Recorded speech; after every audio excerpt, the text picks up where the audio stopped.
When Ozzie Davis was giving his thoughts on what Malcolm X meant to black people, he said, whatever else he was or was not, Malcolm was a man. He continued, saying that in Malcolm X's presence, it was impossible to remain defensive and apologetic about being black. He wouldn't let you, and you always left with the sneaky suspicion that maybe, after all, you were a man. Marcus Aurelius says to stop talking about what a good man is like and just be one. But what does that mean? I believe it's important that we know what a good man actually is before we can attempt to be one. It's something that you can only whisper in discussions now. It's too sensitive of a subject. Let us whisper now, together, you and I. What is the masculine ideal? Here are 3 traits, and the last one is a little weird, but bear with me on it. It'll all make sense eventually.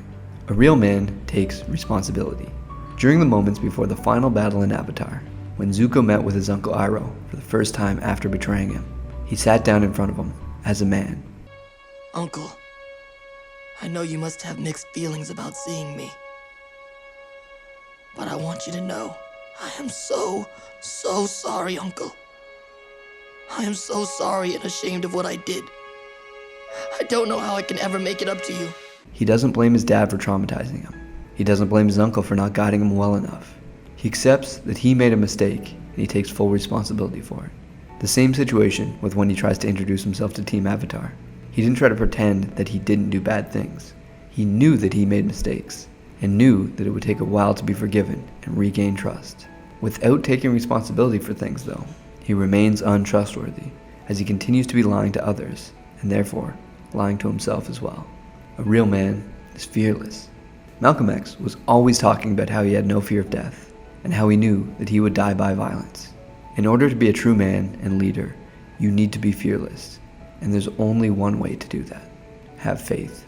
Faith is the mechanism, but the end result is a life free of fear. You need to believe in a higher power. I don't care what the higher power is. The Stoics had the logos, Malcolm X had a law. But whatever the higher power is, a man must rely on it. In so doing, a man places importance on something greater than himself and can put his ego aside.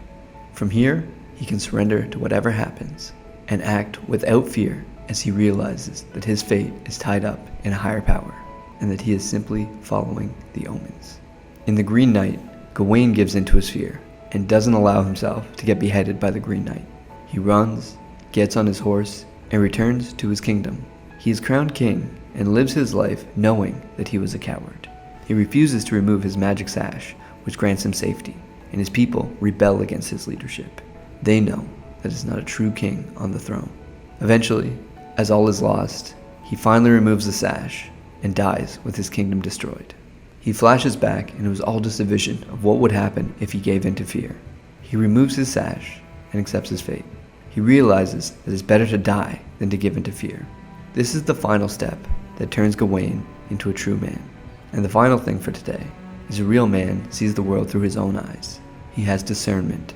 As they're crossing through the desert, Santiago and the Alchemist encounter some horsemen who try to stop them from going. The Alchemist looks at them, and after a few moments of silence, the horsemen let them continue. Santiago is amazed that the Alchemist was able to dominate the men using only his eyes. Your eyes show the strength of your soul, says the Alchemist. There's something that comes with ability, with experience, with knowledge that develops those eyes. It can't be faked. If you've seen things, push yourself, and have true wisdom and confidence, you'll have the eyes of a true man and a true leader. The only way to develop this is through experiencing things, staying open to possibilities, and taking action on what you believe versus what you were told. The eyes, Chico. They never lied. To become a real man, you need to look at things from your own perspective and decide for yourself. A boy follows, but a man decides things on his own. Now, these are just a few of the traits of a true man. This is the masculine ideal, but it's only an archetype. You don't have to fit into it exactly. If you do lean on others to make your decisions for you, it doesn't mean that you're not a man, but it does mean that you are operating with boyish traits. That's not always a bad thing. The process of going from a boy to a man is not instantaneous.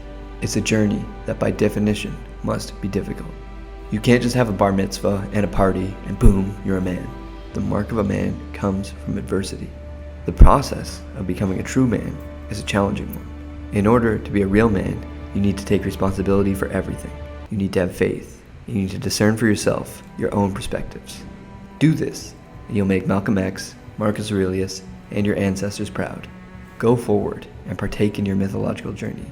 Now that we know what makes up a good man, it's time to finally stop talking about what a good man is and just be one.